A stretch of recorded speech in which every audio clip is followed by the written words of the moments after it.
Tuosta kulmasta ei näe. Jukalle tulee huomautus kontaktista. Ensin piste vielä Italialle. Liian kovaa. Vastustajan vahingoittaminen tai tyrmääminen ei ole tässä lajissa tarkoituksena eikä sääntöjen mukaista toimintaa, ja näin käyttää Koivunen liian kovia otteita. 15 sekuntia aikaa, nyt tarvitaan potku päähän ja Giro Massa pistää sen mitä Koivunen olisi tarvinnut, ja nyt suomalainen kokee kyllä sellaisen tyrmäyksen, että hän ei nouse tuosta 10 sekunnissa ylös. Pää pamahtaa pahasti tatamiin, että kyllä tuli lujaa nyt, että kyse. Sanbon potku ratkaisee tämän ottelun. Jukka Koivunen yrittää ylös, ei pysy millään tuolla tatamilla. Se voisi olla ulosajon paikka Massalle, että ei se tietysti on sillä lailla hieno voittaa ottelu, mutta ei ole Koivusestakaan kyllä jatkajaksi. Joo, lääkäri sen määrää, että saako jatkaa enää sitten myöhemmin, jos on aivoteräys ei tietenkään jatka. Ja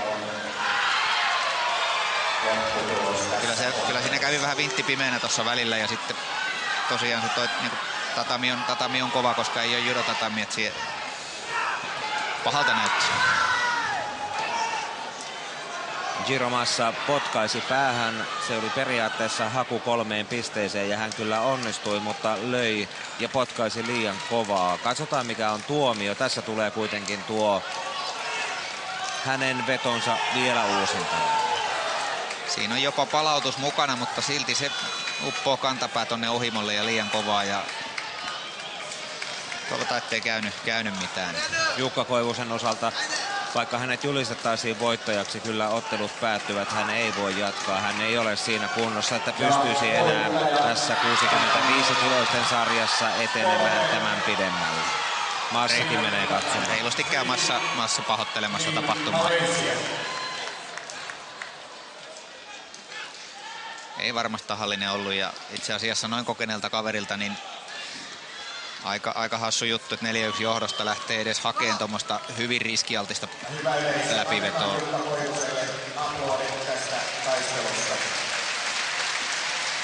Katsotaan vielä mikä on sitten tuomio ja Massan kohtalo tämän äskeisen jälkeen. Koivunen vilkuttaa kuitenkin sieltä. Häntä viedään pois baareilla. Hän antaa vielä signaalin yleisölle tervehdyksen kannustuksesta ja sieltä tulee tuomio, joka tekee Koivusesta tämän ottelun voittajan. Giro Massan EM-hopeamitalimiehen potku on liian kova. Hänetkin hylätään. Koivunen voittaa, mutta Koivunen ei voitostaan huolimatta voi jatkaa enää 65 kiloissa. Joo, ei varmasti anna tuomari luvan jatkaa.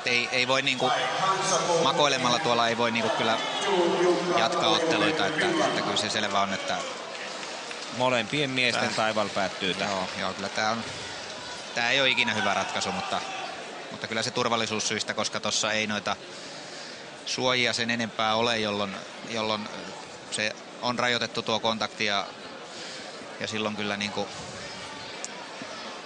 tällä kertaa näin.